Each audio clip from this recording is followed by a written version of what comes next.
right, here he is, the man, the myth, the legend, the esteemed columnist from the Miami Herald, the paper of record in South Florida.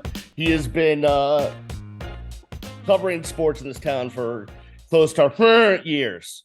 Yes, even longer. Yeah. Yes, exactly. Even longer than years. Right. But the reason why I wanted to bring Greg on is because I want to talk about this Final Four run for the men's basketball team and even the Elite Eight run for the women's basketball team, not just in perspective of those programs, because it has been historical for those programs, but in perspective of South Florida and sports moments.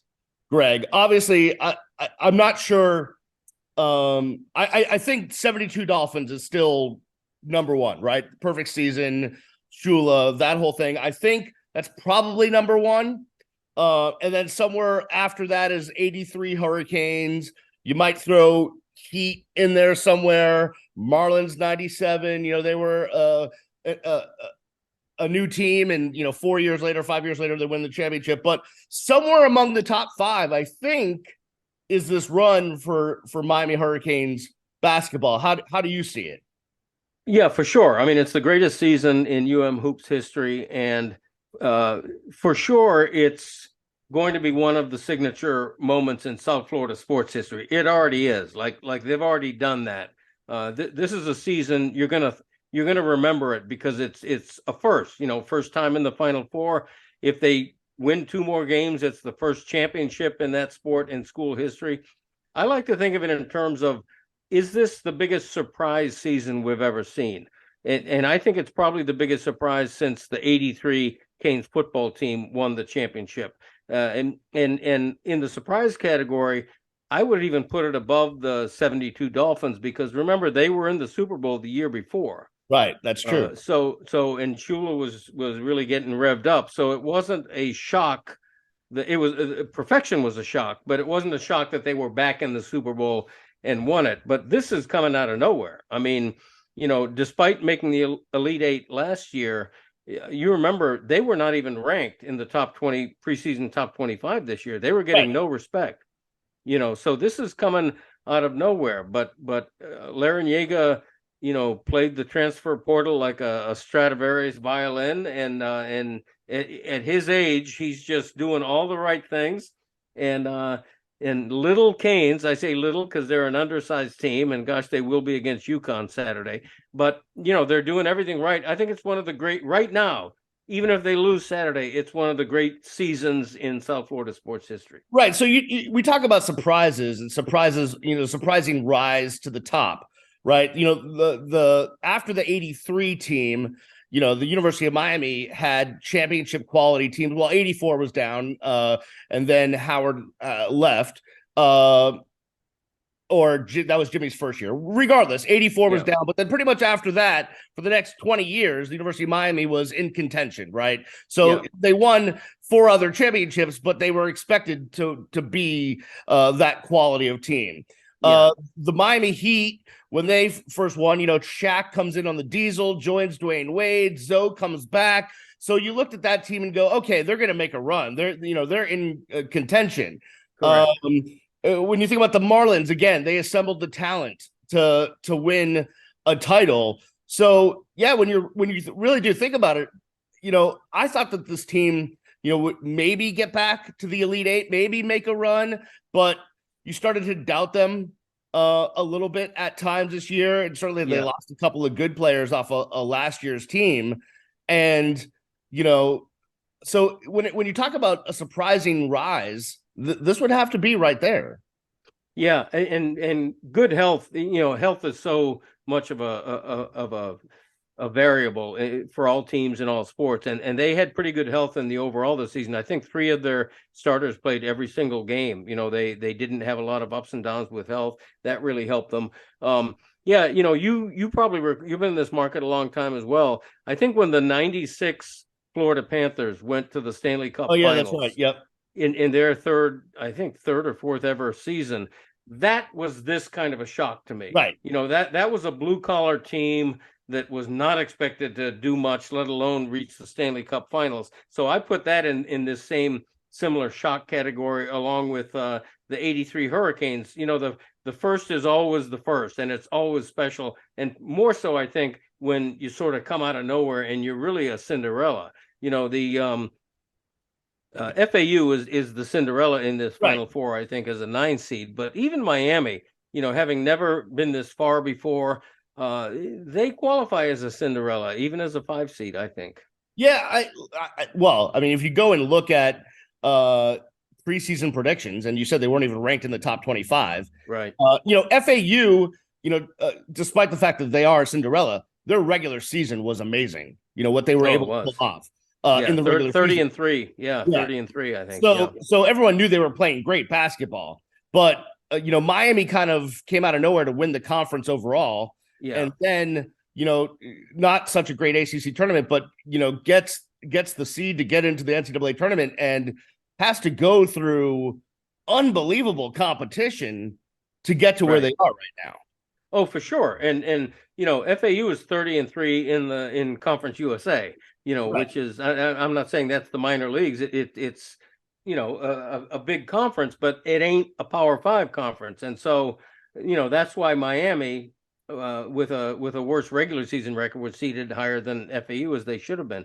FAU is the Cinderella in this Final Four, but I think Miami deserves some of that credit as being a team that, not a blue blood basketball school. In football, maybe, even though it's been 20 plus years since the last national title, but certainly in basketball, this is not a blue blood team with the Kentuckys and the Dukes and the Carolinas. So this is their coming of age season. They're saying to the rest of the nation, we made the Elite Eight last year. You didn't respect us enough to even make us top 25 this year. Look at what we've done. We're here now. And as Larenaga said a couple of days ago, the transfer portal has changed everything. It's made the interlopers like Miami on a level court with the blue bloods. And so parity, I think, has come to college basketball in a way that it hadn't ever before. Whether that's a trend that's going to continue or not, we'll see. Greg, would you agree with me that at this point, because if you think about the history of this Miami basketball program, right?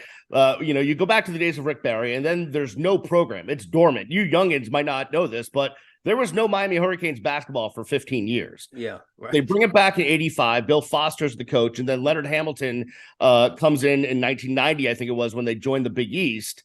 And, Leonard Hamilton in those 10 years took the team from literally a startup to, beating St. John's in front of a sellout crowd at the Miami Arena and taking that team into the NCAA tournament, the Mario Blands and the Johnny Helmsleys and the Vernon Jennings and all the guys that I went to school with. And so up until this point, Leonard Hamilton's kind of been the coach in Miami basketball history, the little history that it has. Right. I think Jim Larenaga has now passed that. I do too. I really do. I mean, he's statistically, he's the winningest coach now in UM history. I'm almost sure I have that right. I don't have the stats in front of me, but he's been a couple of years ago. He had a tough stretch 2 or 3 seasons ago, and some fans were calling for his head. The game has passed him by. He's 70. Get rid of him. Try somebody new. And look what's happened since. It's sort of a redemption for old guys like me who can see what Larenaga has done, not only to win at his age, but to sort of reinvent himself and adapt to the changing landscape of college basketball and win the transfer portal and play NIL the right way with the help of John Ruiz, who you either love or you hate. You love him if you're getting all that money he's giving out. I think Larenaga is the greatest coach in Miami basketball history. I do. There was a pretty mediocre to down period for University of Miami athletics somewhere in the last couple of decades since the 2001 championship. And we've gone through football coaches, and the baseball team hasn't made it back to the World Series or done well in the World Series and all of the stuff. I think when we look back on this time, when someone writes a book, and maybe that'll be you, when we look back, the hires of Katie Meier and Jim Larenaga at this point look pretty good in retrospect. They look great. Katie has been terrific with that program as well, and got it where it's never been before. this season. And it's a shame, really, that the women reaching the Elite Eight is sort of not getting the attention it otherwise would, because the men are doing better even than that, and FAU and all that stuff. But Katie's done terrific, and she's also, I know she had that little issue with the NIL mess, and she had to sit out the first few games of the season. That was a rare blip on her resume, which has been unblemished, and she's such a great role model for the women she coaches. I was actually talking to her on the Levitard show earlier today, and I asked her about that moment where they're losing the game to LSU, but she calls a timeout with 7 seconds left for the sole reason of giving Destiny Harden that moment. Right. And I get emotional almost talking about it now. They embrace for a long time, and that's how much Destiny meant to Katie Meier, and vice versa. It was just it was a snapshot that told you how special the relationships are that she builds with her players. And I think it's reflected, other than a couple of down years a few years ago, she has relentlessly been competitive at UM.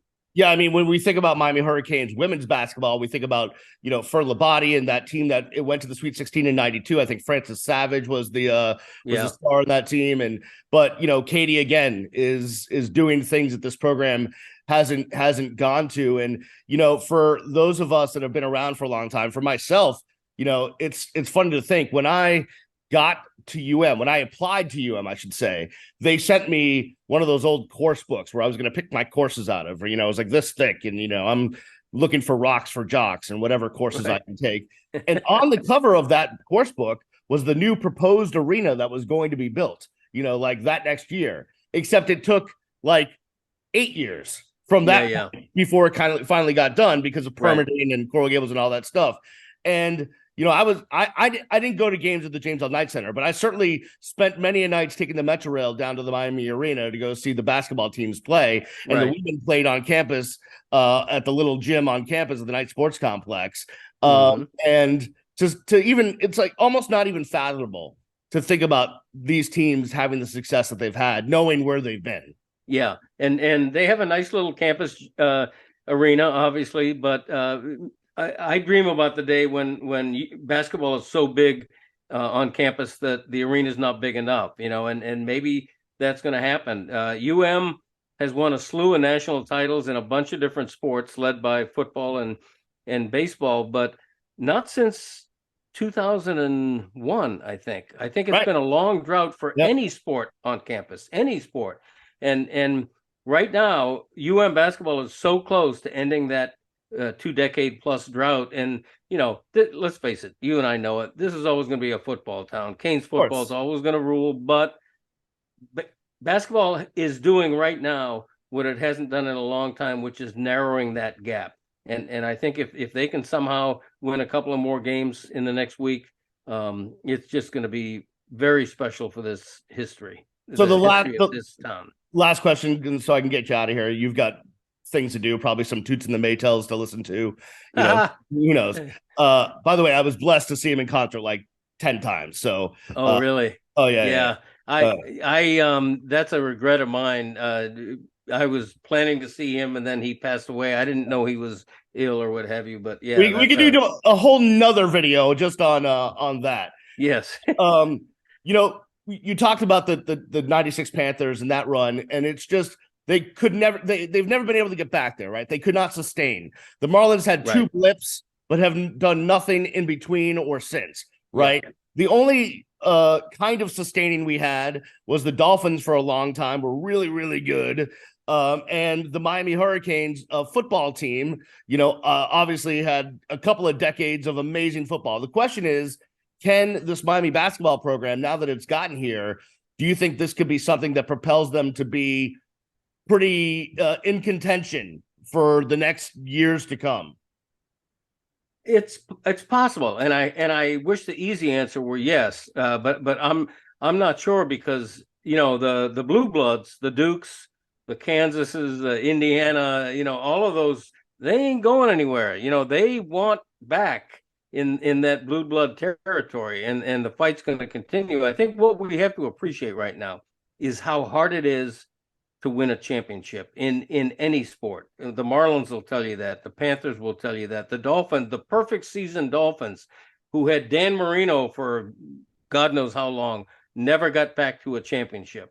The Heat had a nice run. They won 3 in whatever that was, a 10 years, 15-year span, but they're struggling now to become what they once were. It's tough to win a championship. And the fact that Miami men's hoops right now is 2 wins away from that. No matter what happens from here, it's gravy. This has been a special season for the history books. No doubt. Greg Cote, the esteemed columnist from the Miami Herald. You can follow him on the Twitter. What's the Twitter handle, Greg? Throw it out there. Oddly enough, it's at Greg Cote. You're the one that got to use your real name. Wow, how about that? That's right. Go read his stuff. In line. Go listen to the Greg Cote show with Greg Cote. Le Batard. It's not featuring, it's with Greg Cote. Thank you for that. Go listen to that. It's great. And every Tuesday on the Le Batard show. Greg, thanks so much for taking the time. Anytime for you. Thank you. Appreciate it.